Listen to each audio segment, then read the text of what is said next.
और सुर्खियों के बाद अब अंतर्राष्ट्रीय स्तर से जुड़ी बड़ी खबरें।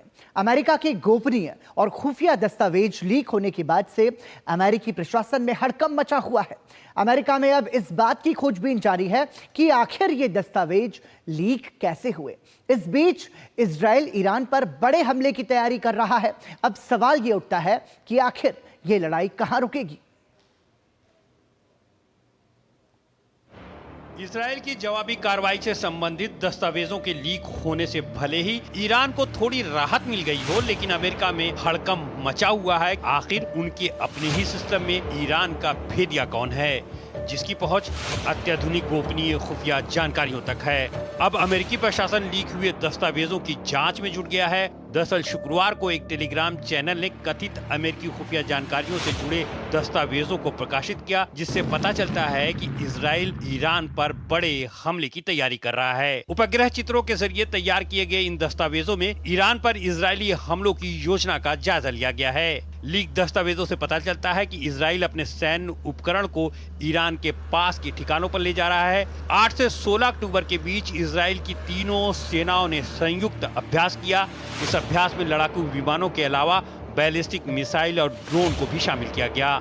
इससे पता चलता है कि इजराइल ने हवाई हमलों के साथ साथ जमीनी हमलों की तैयारी कर ली है। प्रॉक्सी वार के लिए विशेष बल के गठन की भी योजना है। परमाणु हमले से जुड़ी जानकारी भी इसमें उपलब्ध है। हालांकि इजराइल हमेशा परमाणु हथियारों के होने से इनकार करता है, लेकिन इन दस्तावेजों से उसके पास घातक हथियारों के होने के संकेत भी मिलते हैं। इन दस्तावेजों के लीक होने के बाद ईरान ने संयुक्त राष्ट्र का दरवाजा खटखटाया है। यूएन परमाणु निगरानी एजेंसी में अपने परमाणु संयंत्रों को इजरायली खतरों को लेकर शिकायत दर्ज कराई है। ईरान ने इसी महीने की 1 तारीख को इजराइल पर मिसाइलों की बौछार कर क्षेत्र में तनाव को बढ़ा दिया था। तब से दुनिया की निगाहें इजराइल पर टिकी हुई हैं कि वो ईरान से इन हमलों का कब और कैसे बदला लेता है। लीक दस्तावेजों से स्पष्ट हो जाता है कि ईरान पर इजरायली हमला कितना घातक और बड़ा होगा। फिलहाल इजराइल की कैबिनेट ने ईरान पर हमले को लेकर कोई फैसला नहीं लिया है। तो दस्तावेज लीक होने के बाद में अमेरिकी प्रशासन जहां सख्ते में है और इस पर खोजबीन जारी है, लेकिन अब सवाल ये उठता है कि आखिर ये लड़ाई कहां रुकेगी, कहां तक पहुंचेगी। इस पर ज्यादा बातचीत के लिए हमारे साथ जुड़ रहे हैं विदेश मामलों के जानकार अतुल अनेजा। बहुत बहुत स्वागत अतुल जी आपका डीडी न्यूज की तरफ से। सीधा सवाल आपसे यही है कि अब ये जो लड़ाई है, देखिए हमें अब ये समझना होगा कि आखिर ये किस दिशा में आगे बढ़ रही है। इजराइल बड़े हमले की तैयारी कर रहा है ईरान पर। ईरान ने संयुक्त राष्ट्र का दरवाजा खटखटाया है, लेकिन इस वक्त जो हालात हैं ये क्या संकेत दे रहे हैं? देखिए, 1 अक्टूबर को जो अटैक हुआ था ईरान की तरफ से इजराइल जी, उसमें हमने देखा 180 मिसाइल की तरफ दागी गई थी इजराइल के ऊपर, और उसमें से कई मिसाइल्स ऐसी थी जो इंटरसेप्ट नहीं हो पाई। तो और नेवातिम एयरबेस जहाँ पर F-35 का अड्डा है, हवाई जो प्लेन्स यूज किए गए हैं बमबारी के लिए, नसरल्लाह जो लेबनान में अटैक्स हुए हैं, कुछ गाजा में हुए हैं, उसमें F-35 का इस्तेमाल हुआ। तो इसलिए F-35 बेस को सक्सेसफुली अटैक किया ईरान ने, तो कैपेबिलिटी तो दिखा दी थी। अब उसका जवाब अब इजराइल को देना है। जी, अब इजराइल कैसे उसको जवाब देगा, क्योंकि ऐसा नहीं है कि रिटेलिएशन की क्षमता नहीं है ईरान के पास। अगर अटैक होता है ईरान के ऊपर, तो वो इतना बड़ा अटैक नहीं हो सकता कि ईरान के पास पलटवार करने की क्षमता खत्म होगी। वो रहेगी जी, इजरायली अटैक के बाद, और वो क्षमता इतनी होगी कि अनुमान लगाया जा रहा है, अभी डेफिनेट हमें पता नहीं है, कि अगर ईरान 500 के करीब मिसाइल दागता है, 180 उसने 1 अक्टूबर को की, अगर 500 के ऊपर इजराइल के ऊपर हमला करता है, तो कोई भी ऐसा एयर डिफेंस सिस्टम नहीं होगा इजराइल का जिसमें एयर डोम, एरो, अब वो थर्ड मिसाइल्स भी लग रही हैं वहां पर, कि वो इतनी सारी मिसाइल्स को रोक सके। तो इसलिए इजराइल को ये भी कैलकुलेट करना है व्हाट डे आफ्टर हमने किया, तो उसके बाद ईरान के पास भी क्षमता है और डेटरेंस है।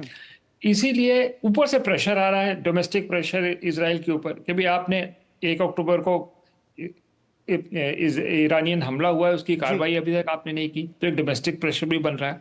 तो ये सारे फैक्टर्स को लेके ऊपर से ये लीक की बात हो गई है। अब वो लीक जब होता है, वो एक तो उसमें ये पता चलता है कि इजराइल तैयारी बहुत बड़े पैमाने से कर रहा है। वो डोमेस्टिक ऑडियंस के लिए अच्छा है, इजराइल की डोमेस्टिक ऑडियंस के लिए, कि भाई लीक से पता लग रहा है बड़ी कार्रवाई करने के उस पर थे। लेकिन आपको जरूरी नहीं, अब लीक एक बार हो गया तो पुरानी प्लान के अनुसार तो अब जाओगे नहीं। ठीक बात है। थोड़ा टाइम गेन हो रहा है इस टाइम पे इजराइल के ऊपर। तो अभी भी स्पष्ट नहीं है पराक्रम जी कि क्या रवैया एग्जैक्टली लेगा।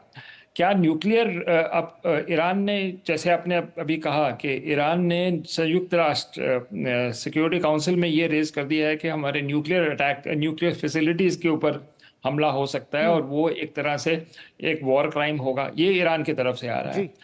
तो इसलिए अभी भी स्थिति कार्रवाई करनी जरूरी है, क्योंकि अगर वो कार्रवाई की ही नहीं 1 अक्टूबर के अटैक के बारे, तो उसके लिए एक तरह से इजराइल के लिए एक तरह से शर्मनाक तरीके की एक स्थिति पैदा होगी। और जबकि उस बीच में इजराइल के प्रधानमंत्री बेंजामिन नेतन्याहू पर भी हमला हो चुका है। बिल्कुल, और वो भी अब एक जो दूसरी बात हो रही थी ना पराक्रम जी के, हिजबुल्लाह पूरी तरह से खत्म हो चुका है, उसके 10 लोग मार दिए गए हैं, नसरल्लाह को हटा दिया गया है। लेकिन आज भी आपकी रिपोर्ट ही बता रही थी कि आज भी ड्रोन अटैक्स हुए हैं इजराइल के ऊपर हिजबुल्लाह की तरफ। और एक जो हुआ है वो प्रधानमंत्री के घर पे, जो एक उनका वो रिजॉर्ट जैसी एक जगह है जहां पर वो रहते हैं, कई बार जाते हैं वीकेंड्स वगैरह के लिए, वहां पर अटैक हुआ है। तो एक तरह से पूरी तरह से रीढ़ की हड्डी नहीं टूटी हिजबुल्लाह की भी अभी, और ईरान के पास भी अभी क्षमता है। लेकिन इस वक्त इजराइल के पास एक डेफिनेट प्लान बनाना कि जिससे एक तरह से बड़ा धक्का लगे रेजीम को, ईरान की रेजीम को, तो अभी तक इस तरह का ऑल्टरनेटिव सामने नजर नहीं आ रहा। अगर उसका पूरा घटनाक्रम अगर हम देखें कि एक्शन के बाद रिएक्शन क्या होगा, उसके बाद डे आफ्टर क्या होगा, क्योंकि सारी चीजें सोच के होगी, तो एक तरह से स्थिति इतनी स्पष्ट और इतनी पॉजिटिव नहीं है इजराइल की तरफ। और इसीलिए आज हम देख रहे हैं कि डिप्लोमेसी का इंट्रोडक्शन आ रहा है जी। अमेरिकन जो है बेरूट पहुंचे हैं, उसके बाद वो मिल रहे हैं इजरायलीज को। तो सडनली हम देख रहे हैं कि ये डिप्लोमेसी बीच में आ रही है, क्योंकि जो एक तरह से युद्ध की स्थिति है उसमें एक तरह से स्टेलमेट सा आ रहा है।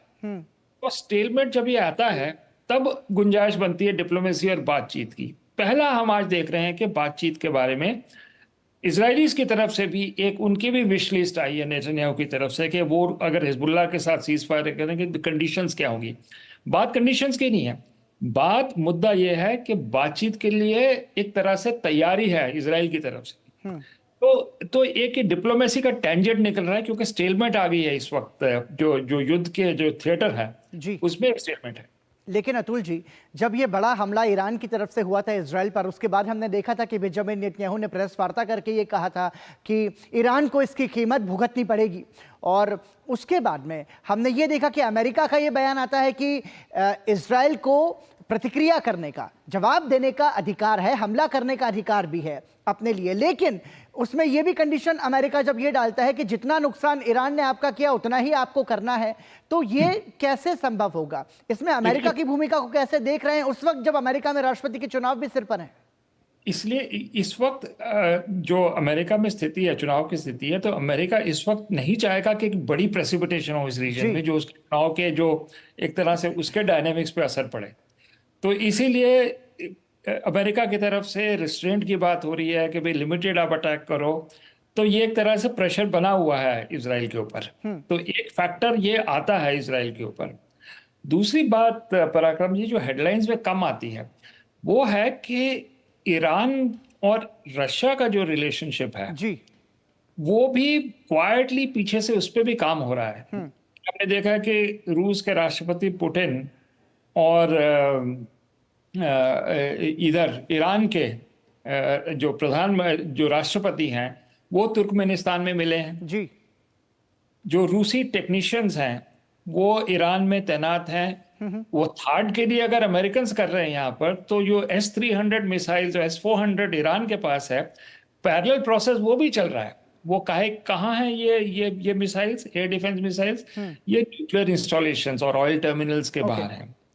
तो इसलिए वो भी एक फैक्टर, जब जी। लोग अपनी की तैयारी करते ठीक हैं है। तो वो एक इंटरनेशनल फैक्टर वहां भी देखेंगे भी, अगर हमने किया हमला तो क्या ठीक है। रूस कूद पड़ेगा इसके अंदर। ठीक है, ये भी समझने वाली बात होगी। देखिए, ये बहुत ही महत्वपूर्ण है। इन सब के बीच में अब ये देखना है कि आखिर ये लड़ाई कहां जाकर के थमती है। अतुल जी हमारे साथ बने रहिए, यहां रुक रहे हैं एक छोटे से ब्रेक के लिए। देखते रहिए डीडी न्यूज।